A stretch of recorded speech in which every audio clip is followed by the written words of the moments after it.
Ministerios Evangelísticos Visión de Fe te da la bienvenida a su programa Consejo, Verdades Bíblicas, con el pastor licenciado Luis Alberto Palacios. Un programa de bendición para tu vida espiritual.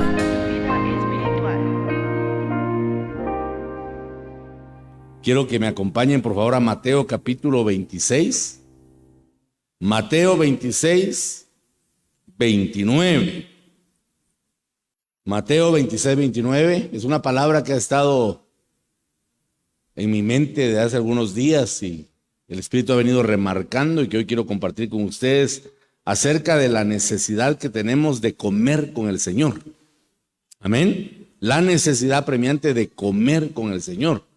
Eso es lo que vamos a estudiar esta mañana a la luz de Mateo 26, 29, que textualmente dice: y os digo que desde ahora no beberé más de este fruto de la vid hasta aquel día cuando lo beba nuevo con vosotros en el reino de mi Padre. La Nueva Traducción Viviente dice: acuérdense de lo que les digo, no volveré a beber vino hasta el día en que lo beba nuevo con ustedes en el reino de mi Padre. Que el Señor nos bendiga, hermanos, a través de su palabra. Es interesante ver cómo la Escritura muestra algunas aristas de la forma como el Señor se relacionaba con sus discípulos y nos damos cuenta de esa comunión estrecha que Él tenía. Dice la palabra que comía con ellos, bebía vino con ellos. Jesús bebía vino, eso dice la palabra acá. Y comía con sus discípulos y lo hacía como ungido. Y luego también lo hizo resucitado, que son dos facetas diferentes, ¿verdad? Él compartió con ellos como el ungido y como el resucitado. Entonces surge la pregunta: ¿de qué manera el Señor tendrá comunión en este tiempo con la iglesia redimida? Con ustedes, conmigo. ¿De qué forma se relaciona el Señor? Y todos sabemos, hermano, creo que es de dominio general, que es por medio de la Santa Cena, que realmente debería llamársele la Santa Comunión, puesto que mientras nosotros participamos de ella, se nos concede la oportunidad de que podamos compartir con nuestro Señor Jesucristo. De ahí, hermanos, la importancia imperiosa que tiene el hecho de que participemos de la mesa del Señor. Yo he tratado de muchas formas. A veces tal vez he sido un poco incisivo queriendo concientizarle a usted y concientizarme también a mí mismo de que la comunión con Cristo por medio de la Santa Cena no la podemos menospreciar, hermanos, porque es una invitación directa a participar con el Señor a su mesa. Lástima que a veces nos ganan los credos pseudo religiosos y pensamos que la Santa Cena es un acto religioso más, un culto normal, y eso no es así, porque es la comunión con el Señor Jesucristo. Pero me ponía a meditar que si el Espíritu Santo no revela la dignidad de Jesús, yo creo que por más que nos esforcemos humanamente, no vamos a poder nosotros transmitirle a la gente, hermanos, la dignidad que el Señor merece tener. Saber pues el alto privilegio que conlleva el participar de la mesa del Señor. Quien no participaba, hermanos, antiguamente de la Pascua era excomulgado del pueblo. Lo echaban, no podía tener comunión con los demás porque estaba menospreciando la comunión íntima con Dios. Yo creo que al principio no ha variado mucho. Entonces ahora que tenemos esta invitación y esta oportunidad para participar de la mesa, debemos de acercarnos sabiendo que algo va a ocurrir. Yo estoy convencido que cuando estamos en comunión con Cristo, cosas sobrenaturales ocurren, hermanos amados, porque cuando Dios manifiesta su gloria, cuando Dios manifiesta su presencia, Él comienza a manifestar el dominio y el señorío que ejerce sobre toda la creación, y vamos a comenzar nosotros a recibir las múltiples bendiciones que trae el hecho de que tengamos comunión con el Señor. O sea, en palabras sencillas, vale la pena estar sentados a la mesa con Jesús, porque Él va a enviar abundancia de bendiciones sobre nuestra vida integral, espíritu, alma y cuerpo. Aleluya. Bendito sea el Señor. ¿Recuerda usted el relato aquel contenido en Lucas 24, versículos del 30 en adelante específicamente, que habla de aquellos discípulos camino a Emaús? Hermano, qué interesante ese relato, lo hemos predicado muchas veces, usted lo habrá leído, de discípulos que iban cargados de frustración, discípulos que iban decepcionados, porque según ellos se había truncado la obra libertadora para el pueblo judío, porque ellos miraban en Jesús al Mesías prometido, nunca habían visto en ningún profeta la autoridad, el poder que Jesús manifestaba.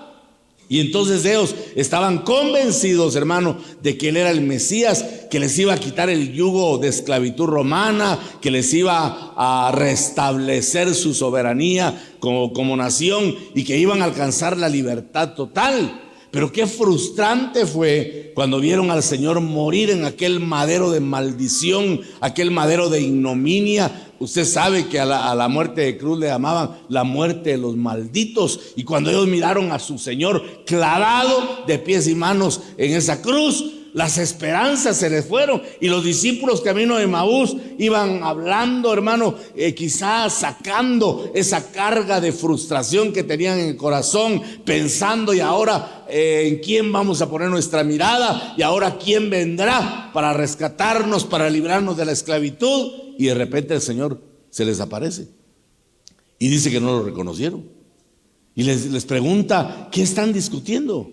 ¿Acerca de qué están hablando? Y le dicen: bueno, tú eres foráneo, no eres de acá, vas de paso, porque eres el único que no sabe lo que ha acontecido en las tierras de Israel. Y le hablaron de Jesús, el que creían ellos, que pensaban que era el Mesías, y estaban hablando con Él y no lo reconocían.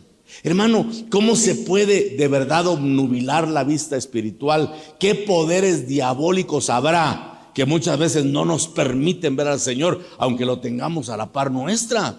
Cuando yo leo ese pasaje con detenimiento, cuando leo el pasaje con entendimiento espiritual, me doy cuenta de lo peligroso, de lo delicado que es estar con el Señor y no reconocerlo. Porque a Jesús se le reconoce en el espíritu, a Jesús se le comprueba, hermano, en el ser interior. Es ahí donde la gloria se manifiesta, donde el poder nos revela al Señor. Pero si Jesús no hace la obra, si Él no abre la mente y el corazón, no podemos reconocerlo. O sea, que a Jesús no se le reconoce con esfuerzo humano. ¿Cuántos dicen amén a esa verdad? A Jesús no se le reconoce con esfuerzo humano. Por eso, por mucho que hagamos, y aquí es donde la religiosidad se hace a un lado, pobre aquella gente, ¿verdad?, que sube escalinatas de rodillas y llegan a cierto lugar con las rodillas sangrando porque creen que así van a conocer a Jesús. No, lo único que van a alcanzar es una infección de piel, tal vez, porque al Señor se le revela, el Padre lo revela a Él. Él mismo se autorrevela a la gente. Y a estos discípulos, hermano, frustrados, incrédulos y ciegos, el Señor se les apareció porque quería sacarlos de esa etapa oscura, le llamo yo, a ese acontecimiento en la vida de estos discípulos. Y hermano, el Señor comienza a trabajar en ellos, y cuando llega el momento en el que comparte la cena, el momento de la comunión, ocurre el milagro.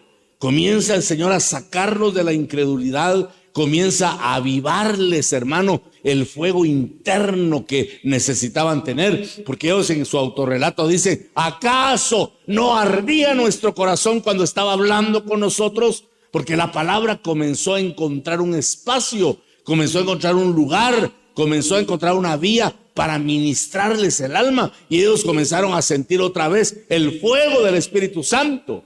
Y cuando el Señor partió el pan y bebió con ellos vino, entonces textualmente dice que se les abrieron los ojos y lo reconocieron, hermano. Qué maravilloso es, ¿verdad?, cuando el Señor se revela, cuando podemos contemplarlo, hermano, en su magnificencia total.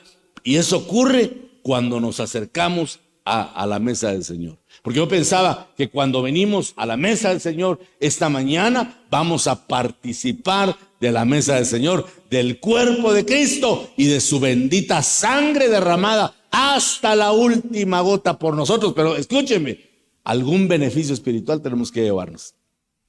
Porque esto, repito, no es un acto religioso. Hermano, aquí hay vida. Por eso yo creo que en la Santa Cena se dan los dos procesos, que tanta pugna teológica que hay, si este es el proceso de la transustanciación, si es el proceso de la consustanciación. O sea, el pleito era que si esto realmente es el cuerpo de Cristo y la sangre de Cristo, o solamente es una figura. Ese fue un pleito que creo que no se ha resuelto todavía para los que no tienen revelación. Y están todavía con la duda de que si solo es una figura o realmente es la esencia del Señor. Yo creo que son las dos cosas. Cuando está en la mesa el pan y el vino es un elemento nada más. Pero cuando hace contacto con nuestro ser, hermano, se reparte. Estos elementos son los únicos que no van a parar a la letrina. ¿Por qué? Porque se reparten. Se reparten al espíritu, se reparten al alma y también nos ministran el cuerpo. Es un misterio la Santa Cena. Por eso le digo que debemos de aprovechar al máximo y sacar la bendición que Dios ya dispuso, hermanos. Yo estoy consciente y seguro que esta mañana Dios ha preparado muchas bendiciones para su pueblo, para que todos salgamos de este lugar benditos y llenos de su maravillosa presencia. Aleluya. Dele fuerte, fuerte, fuerte las palmas al Señor. La Santa Cena es muy importante para quitar la incredulidad, para quitar la ceguera, para erradicar la frialdad del corazón, porque estamos viviendo tiempos terribles, hermano. Yo he estado predicando y echando bala acerca de los días malos, porque los días malos, hermano, que la Biblia describe como chalepos, es la palabra griega, el matiz que más llama la atención según el diccionario griego Togi, es que es un tiempo que está consumiendo la fuerza espiritual. No se extrañe usted de gente que se quede a la vera del camino. Y yo toco madera para que no sea yo ni ustedes, ¿verdad? Sino que podamos continuar. ¿Cuántos se han quedado a la vera del camino? ¿Cuántos hay que ya no avanzaron? Que se estancaron, que los días malos le robaron la fortaleza espiritual y no quieren dar pero ni un solo paso en el evangelio, hermano. A veces, hermano, el enemigo nos ataca la mente y pensamos que si no buscamos a Dios, nosotros le vamos a provocar un gran daño al Señor. ¿Qué va a hacer? Dios no necesita de nadie, hermano. Él es soberano, Él es majestuoso. Dios sin nosotros sigue siendo Dios, pero nosotros sin Dios no somos nada.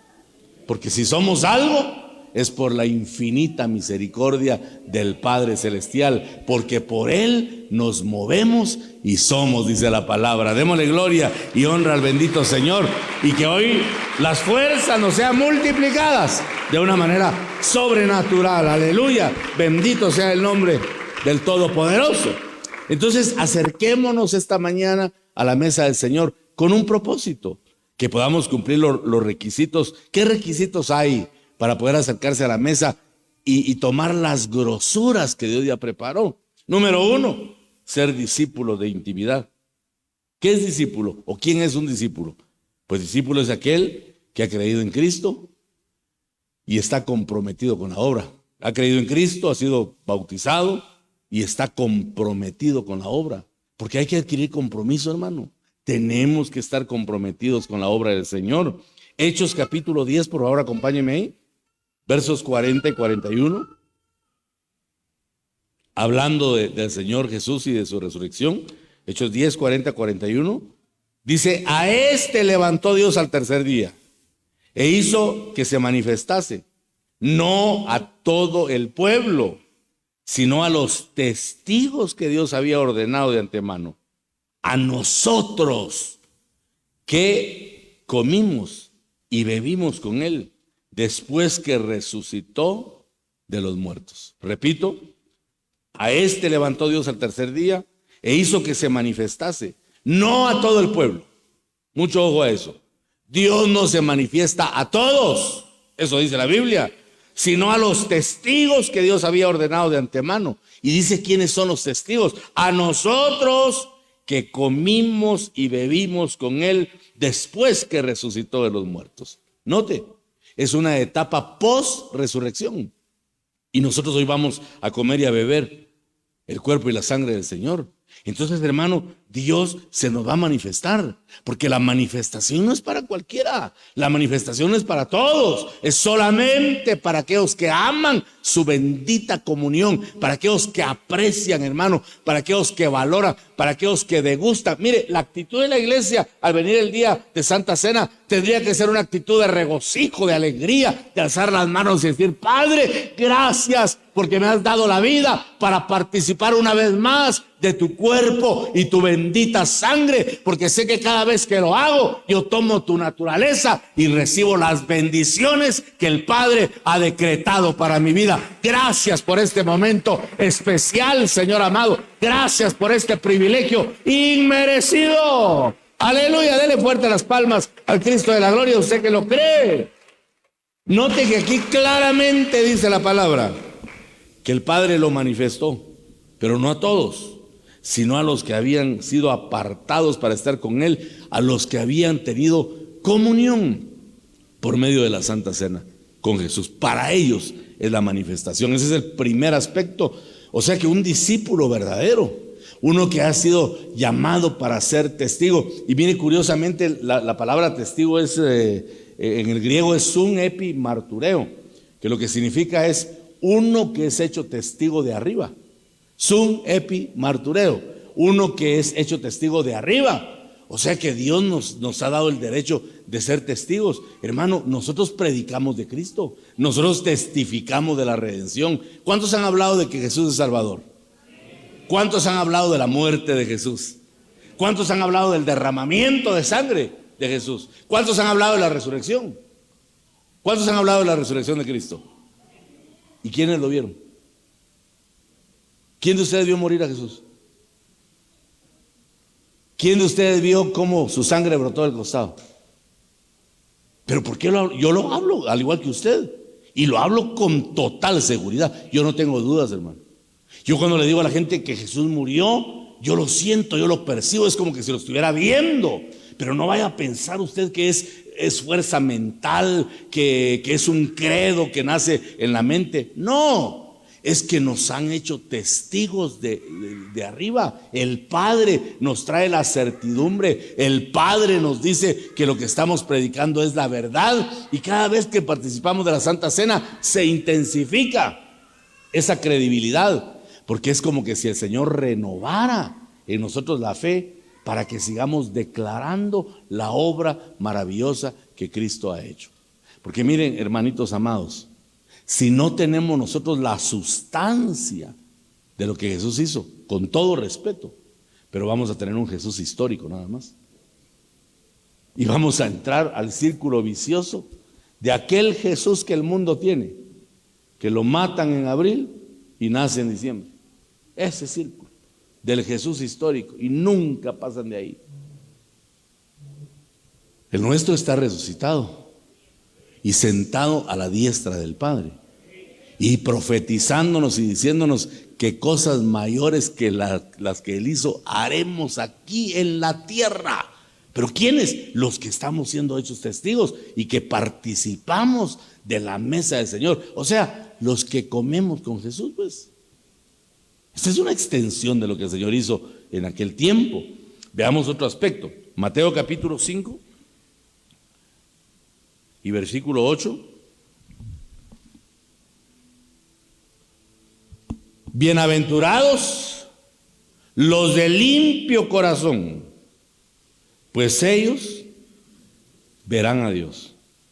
Para poder ver al Señor debemos tener un corazón limpio. Los de limpio corazón son los que comen al Cordero, porque al comer al Cordero miramos al Señor. Es por eso que no podemos, hermanitos, acercarnos a la mesa del Señor con un corazón entenebrecido, lleno de pecado. O sea, me refiero pues a que nos acerquemos sin conciencia.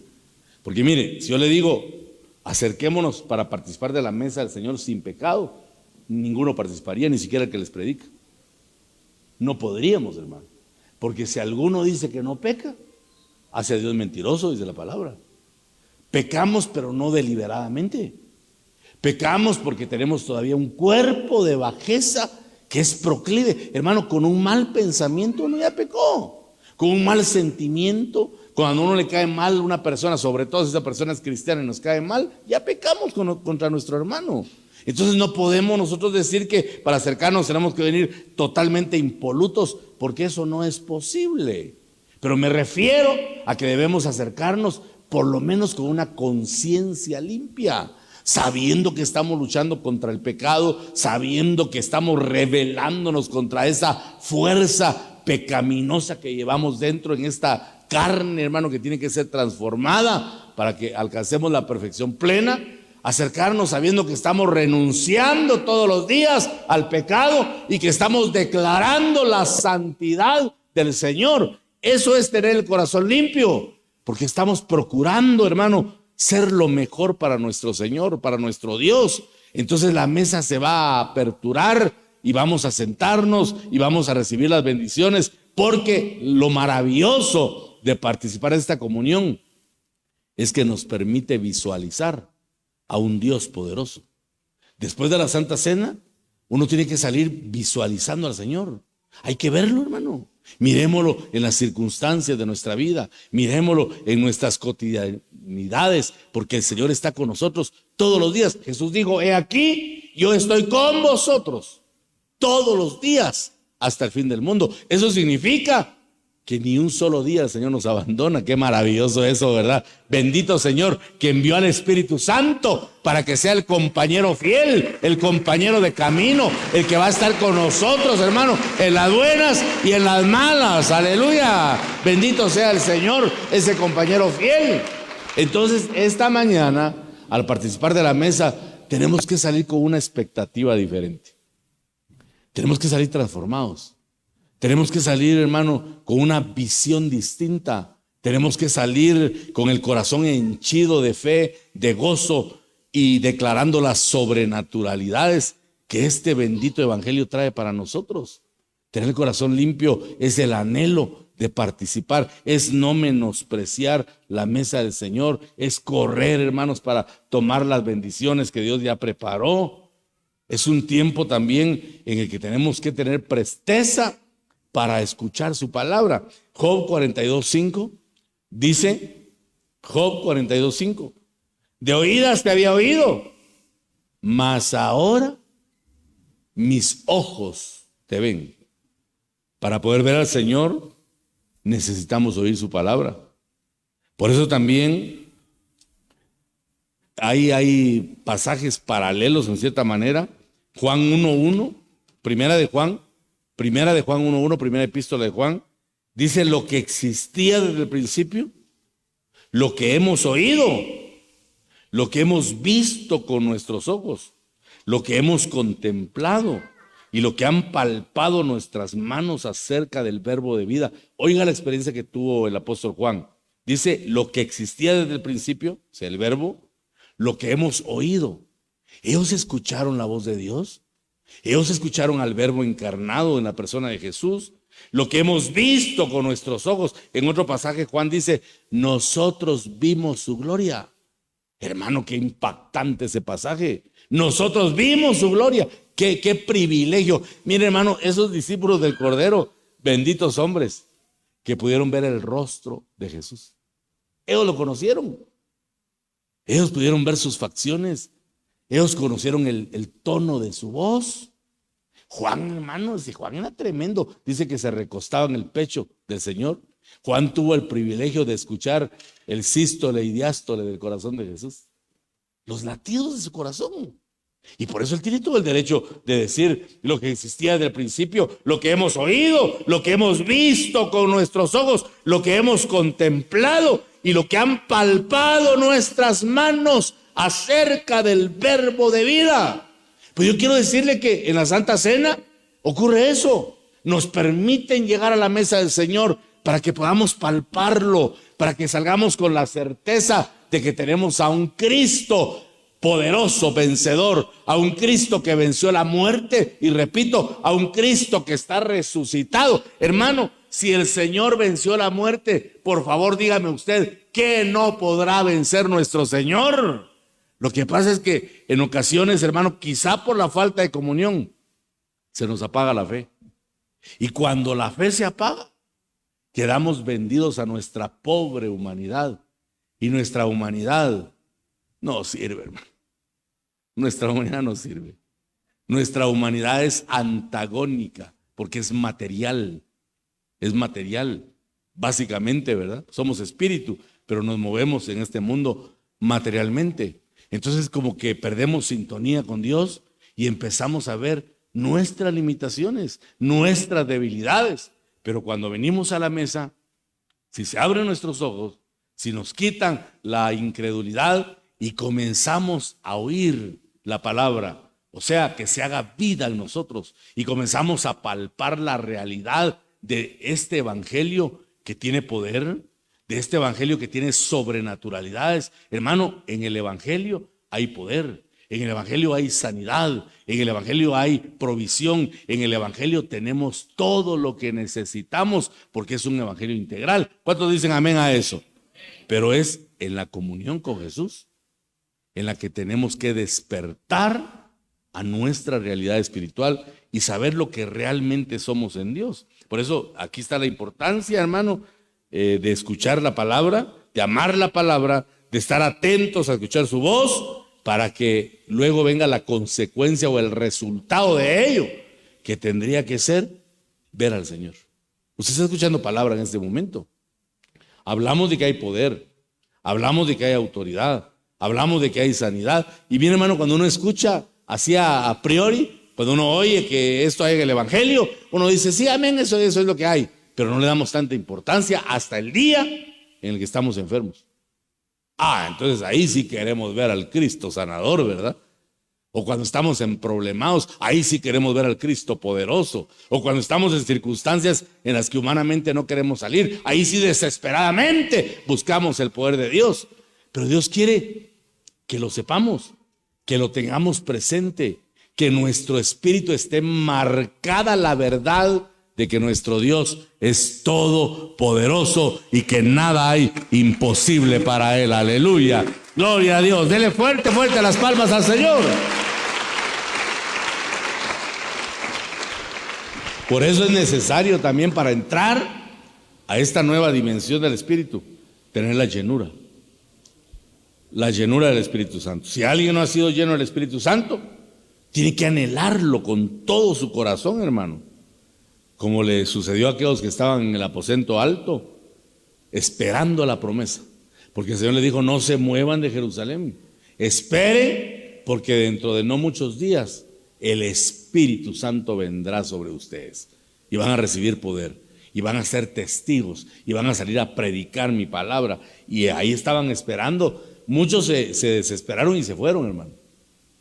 Y solo quedó un remanente nada más de fieles que recibieron la promesa después de que se escuchó un estruendo, dice, y se les aparecieron lenguas repartidas como de fuego y empezó un proceso tan sobrenatural. Bendito día de Pentecostés, hermano, porque es el momento en el que se habilitó oficialmente el mover del Espíritu Santo, y fue el día en el que oficialmente el Señor vino a hacer morada en 120 entidades humanas para quedarse con ellos y para quedarse con los futuros discípulos, o sea, usted y yo, que ahora tenemos morando al Espíritu Santo dentro de nosotros. Hermano, eso es muy importante entenderlo, porque somos un tabernáculo, somos templo del Dios vivo. El Espíritu Santo habita en nosotros, también el Padre y el Hijo, dice la palabra, que mora en nuestro ser. Somos como un arca del pacto ambulante, que llevamos la gloria del Señor. Colosenses 3:2, que habla de otro aspecto que complementa esto, de la llenura. Poned la mira en las cosas de arriba, no en las de la tierra. Ese es el resultado de estar lleno del Espíritu Santo. Porque la intención de Dios, al mandar su Espíritu, la intención de Dios es que podamos ver la dimensión donde el Señor está. ¿Dónde está Cristo en este momento? Yo sé que está morando en nuestro corazón, sé que está en medio nuestro, amén. Pero esencialmente, ¿dónde dice la Biblia que está el Señor? ¿Sentado? ¿Y dónde está sentado el Padre? En el cielo. Entonces dice que pongamos nuestra mirada en las cosas de arriba. En otras palabras, miremos a Jesús. Y la Santa Cena es el portal que nos permite accesarnos a lo eterno. Porque mire, hermano, yo he pensado tanto que si no logramos dimensionar lo eterno, nos vamos a quedar mirando lo humano, y eso es aburrido, eso es desesperante. Ese es un evangelio soso, es un evangelio sin sentido. Pero si logramos conectarnos con la sobrenaturalidad que tiene el evangelio y ponemos nuestra mirada en el Señor, vamos a empezar a ver una dimensión, hermano, diferente. Esa es la puerta abierta que Apocalipsis dice que hay para aquellos que no tienen fuerza. Yo sé que no tienes fuerza, yo sé que eres débil, pero mira, delante de ti hay una puerta abierta para que veamos lo sobrenatural, para que nos conectemos con ese mundo invisible. Les decía, no sé si fue el viernes o el martes, a los hermanos, que Hebreos relata y dice que Moisés se mantuvo firme como viendo al invisible. ¿Ya le usted eso? Moisés se mantuvo firme viendo al invisible. O sea, se mantuvo firme Moisés viendo al que no se ve. Qué paradójico eso, ¿verdad? Viendo al que no se ve. Un invisible es uno que no se ve con ojos físicos. Pero ¿cómo lo miraría Moisés? ¿Qué miraría Moisés? Que menospreció la gloria egipcia, hermano. Ojalá nosotros pudiéramos de verdad comprender lo que Moisés dejó. La gloria egipcia en aquel tiempo era lo mejor que había en todo el mundo. Los faraones eran considerados dioses, hermano. Por eso en Egipto era prohibido mirar a Faraón a los ojos, porque en el credo de ellos ninguno podía ver a Dios. Y Moisés le correspondía el turno de ser un faraón, y dice que rehusó ser llamado hijo de la hija de Faraón y prefirió el vituperio del pueblo de Dios. Dice, prefirió el vituperio, prefirió, hermano, las consecuencias, por decirlo así, de menospreciar las glorias de este mundo. Pero dice que lo hizo porque él estaba viendo al invisible y porque le permitieron ver la corona inmarcesible que Dios ha preparado para su pueblo. Por eso es que hay que empezar a ejercitarse, hermano. Veamos por favor las cosas celestiales, porque si seguimos viendo lo humano del evangelio, nos podemos aburrir y va a aparecer una gloria del mundo que nos va a apartar. Por eso ahora entiendo que muchos son apartados por glorias de hombre y perdone la expresión, se desbocan, hermano, por las glorias del mundo. Y el Espíritu me hace sentir que es porque nunca han visto la gloria de Dios. Pablo vio la gloria de Dios y cuando vio sus glorias humanas le dio asco. Dijo Pablo, lo que antes tenía por ganancia, ahora lo tengo por basura.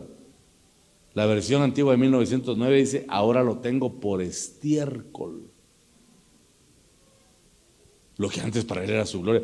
18 años de preparación académica a los pies del mejor maestro de Jerusalén. Por eso es que Saulo era arrogante, era orgulloso, porque tenía mucho conocimiento, tenía mucha cultura, hermano, un lenguaje elevadísimo, refinado, que hasta el día de hoy cuesta todavía interpretar las palabras de Pablo. Pero cuando vio lo eterno, ay Dios santo, dijo, lo que yo tengo es basura comparado con lo de Dios. Como que nos hace falta ver, hermanos, las glorias eternas para que vayamos entendiendo más este bendito evangelio. Cuando uno puede percibir la gloria de Dios, que lo hemos visto en tantas sobrenaturalidades. Mira, el día jueves vino una amada hermana, pasó a la oficina conmigo muy dolida, triste, porque estaba enferma, y pasó y me dijo, hermano pastor, mira que creo que me van a tener que intervenir quirúrgicamente. Le dije, hermana, busque otro criterio médico. Y ya pregunté, son 2 criterios y los 2 dicen lo mismo. Híjole. Entonces le dije, hermana, sea Dios veraz y todo hombre mentiroso, dice la Biblia. No le crea al hombre, no le crea, con todo el respeto que los médicos merecen, pero no les crea, creámosle a Dios. ¿Por qué? Porque Él formó su cuerpo y los órganos internos.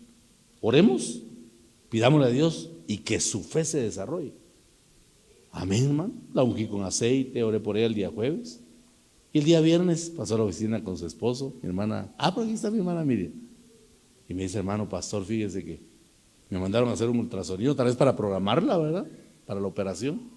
Y la sorpresa que se llevaron los médicos. Pues no tienen nada. Su vesícula está normal. Su hígado un poquito graso, que eso es normal en todo, ¿verdad? Le entramos a los chicharrones y otras cosas. Pero si está normal, ¿qué digo? Necesita operación. Dios cambiando diagnósticos. Porque nuestro Dios es poderoso, aleluya. Hay que conocerlo en esa dimensión.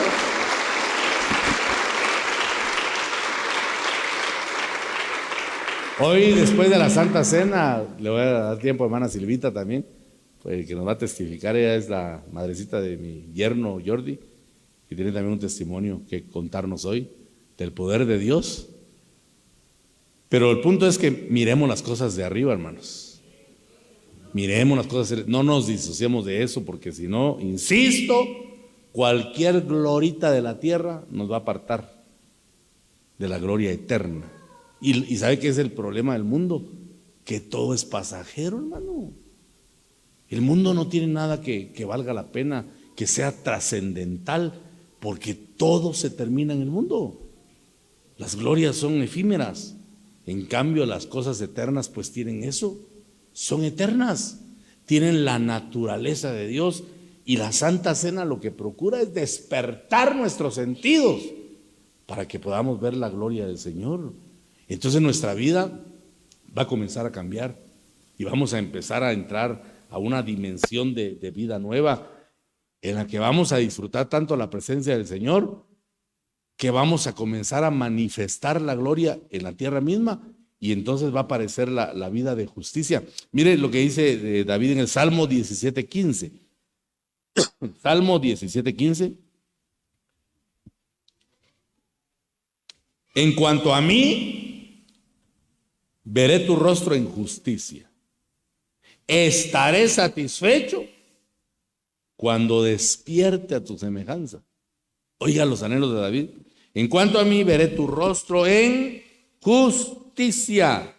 Ese es el anhelo del corazón de David, poder ver el rostro del Señor. Dice en la Nueva Traducción Viviente, porque soy recto, te veré. Cuando despierte, te veré cara a cara y quedaré satisfecho.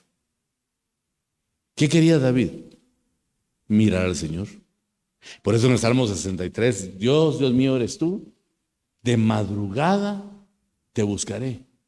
Mi alma tiene sed de ti, mi carne te anhela en tierra seca y árida donde no hay agua, para ver tu poder y tu gloria, así como te he mirado en el santuario. ¿Cómo no iba David a danzar con todas sus fuerzas si ese hombre tuvo el privilegio de ver a Dios, hermano? Por eso parecía loco allá con las ovejas, con el arpa, saltando, danzando delante de Dios. ¿Por qué lo miraba? Él lo conocía, y por eso le dice Dios a Samuel, ve y me unges a un hijo de Isaí, porque por fin encontré a uno que sí es conforme a mi corazón. Oiga eso. Ahora sí encontré a uno que es conforme a mi corazón. David era conforme, tenía la forma del corazón de Dios. Eso tenemos nosotros que entenderlo, hermanos amados. David miraba al Señor, lo contemplaba, tenía experiencias con Dios cada día. Y por eso es que él danzaba al impulso del Espíritu. Cuando miramos a Dios, no podemos quedarnos, hermano, impávidos, fríos. El que mira a Dios desea adorarlo. Amén. ¿Qué es lo primero que hacía la gente cuando miraba a Dios? Caer sobre sus rodillas y empezar a adorar al Señor. Pues, hermano, estamos en una dimensión en la que Dios se está revelando, y esta bendita comunión de la cual vamos a participar hoy nos abre un camino, nos abre una puerta para que podamos ver al Señor en el Espíritu. Por eso le dije al principio, esta mañana tenemos que salir diferentes de este lugar porque vamos a tener comunión directa con el cuerpo y la sangre bendita de nuestro Señor Jesucristo. Aleluya. Vamos a salir, hermanos, ministrados, diferentes, con nuevas expectativas de cambio. Aleluya. Denle fuerte las palmas al Señor. Ahora, para tener esta experiencia, es muy necesario, hermanos amados, que creamos. Dice Juan 11:40. Jesús le dijo, creo que fue a Marta, ¿verdad? No te dije que si crees, verás la gloria de Dios. O sea, ¿cuál es el requisito para ver la gloria de Dios? ¿Por qué entonces no miramos la gloria de Dios? Sencillo, si el evangelio no es complicado. Si creemos, miramos la gloria. Si no creemos, no miramos nada. Nosotros decidimos. Hay que esperar también esa visitación. Hay que esperar ese tiempo maravilloso en el que Dios va a revelarse a nuestra vida, hermanos. Esperarlo con ansias, esperarlo con deseo profundo y servirle con todo el corazón. Hermano, el servicio a Dios es la máxima expresión de nuestra gratitud. ¿Saben qué se caracteriza el que está agradecido? Que le sirve a Dios. Busca la manera cómo servir. ¿Por qué? Porque está agradecido. ¿Por qué? Porque sabe que es una de las formas objetivas, si usted quiere, en las que podemos mostrarle nuestra gratitud al Señor. Dice Apocalipsis 22, versículos 3 y 4. Voy a leer la Biblia de las Américas. Apocalipsis 22, versos 3 y 4. Ya no habrá más maldición, y el trono de Dios y el Cordero estará allí, y sus siervos le servirán. Ellos verán su rostro, y su nombre estará en sus frentes. Voy a repetir la parte de segunda. Y el trono de Dios y el Cordero estará allí, y sus siervos le servirán. Ellos verán su rostro, y su nombre estará en sus frentes. Los siervos de Dios que dan servicio de todo corazón, que son más que vencedores, son los que van a tener la oportunidad de ver al Señor. ¿Por qué? Porque van a tener el sello, el nombre escrito en la frente. Eso, hermano, no vaya usted a pensar que es un literalismo. Cuando dice que su nombre está escrito en su frente, es una figura en la que dice que en nuestra mente cristiana el Señor tiene que estar en todo tiempo. ¿Se escuchó eso? En nuestra mente el Señor tiene que estar en todo tiempo. Pero ¿qué hay en tu mente? ¿En qué estás pensando? ¿En qué pensaste ayer? ¿En que el Real ganó la copa? Triste pensamiento. ¿O estás pensando en Cristo? ¿En qué estás pensando? Tienen el nombre escrito en su frente. Esos siervos son los que piensan en Dios cada segundo, cada minuto, cada hora, cada día. Todo el tiempo pensando en Dios. ¿Y cómo se sabe que están pensando en Dios? Porque le sirven. Son sus siervos. Es que el que piensa en Dios busca la manera de cómo servirle a Dios, hermano. Vale la pena servir al Señor. ¿Cuántos dicen amén a esa verdad? Dice ahí mismo en Apocalipsis 3:12. Apocalipsis 3:12.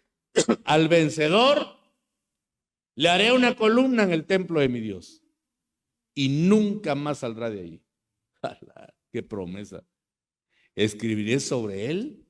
Oiga, escribiré sobre él el nombre de mi Dios y el nombre de la ciudad de mi Dios, la Nueva Jerusalén, que desciende del cielo de mi Dios, y mi nombre nuevo va a ser escrito sobre.